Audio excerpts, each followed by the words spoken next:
తెలుగు ప్రేక్షకులకు అశు రెడ్డి గురించి ప్రత్యేకంగా పరిచయం అక్కర్లేదు. సోషల్ మీడియా ఇన్ఫ్లుయెన్సర్గా అశు రెడ్డి మంచి ఫాలోయింగ్ సంపాదించుకుంది. సినిమాల్లో సైడ్ క్యారెక్టర్లు చేసే అశు రెడ్డి బిగ్ బాస్లోకి వెళ్ళొచ్చాక తన క్రేజ్ మరింత పెరిగింది. అయితే అశు రెడ్డికి పవన్ కళ్యాణ్ అంటే ఎంతో ఇష్టమనే సంగతి అందరికీ తెలుసు. పవన్ ను ఎంతో అభిమానించే అశు అతని పేరుని ఆమె ఒంటిపై టాటూ కూడా వేయించుకుంది. ఇదిలా ఉంటే అశు రెడ్డి రీసెంట్గా ఓ ఇంటర్వ్యూలో పవన్ ను కలిసినప్పుడు జరిగిన విషయాలను గుర్తు చేసుకుంది.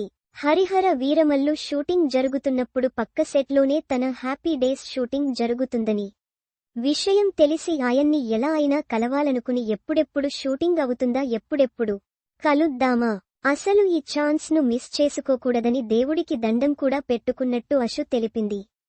మరో ఇద్దరితో కలిసి పవన్ ను కలవడానికి వెళ్లానని, పక్క సెట్ నుంచి మేం వచ్చామని తెలిసి పవన్ రమ్మన్నారని, నన్ను చూసి నువ్వేనా నా పేరు టాటూ వేయించుకుంది అని పవన్ అడగటంతో ఆయనకు నేను గుర్తున్నానా అని షాకయ్యానని చెప్పిన అశు, తమను కూర్చోపెట్టి టీ ఇచ్చారని, ఆయన టీ తాగుతుంటే తాను మాత్రం టీను పక్కన పెట్టి మరీ ఆయన్నే చూశానని చెప్పుకొచ్చింది.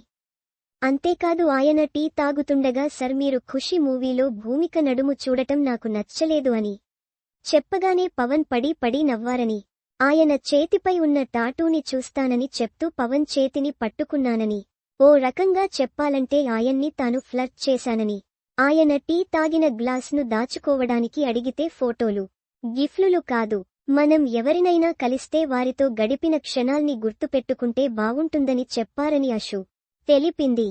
ఆ రోజు ఆయనతో కలిసి 2 గంటలు టైం స్పెండ్ చేశానని చెప్తున్న అశు తాను సక్సెస్ అవ్వాలని ఆల్ ది బెస్ట్ చెప్తూ పవన్ ఆటోగ్రాఫ్ కూడా ఇచ్చారని చెప్పింది. అంతేకాదు, తాము తిరిగి వచ్చేటప్పుడు ప్రతిసారీ నేను ఈ మూడ్లో ఉండను, ఈసారి కలిసేటప్పుడు జాగ్రత్త అని పవన్ సరదాగా వార్నింగ్ కూడా ఇచ్చినట్టు అశు తెలిపింది.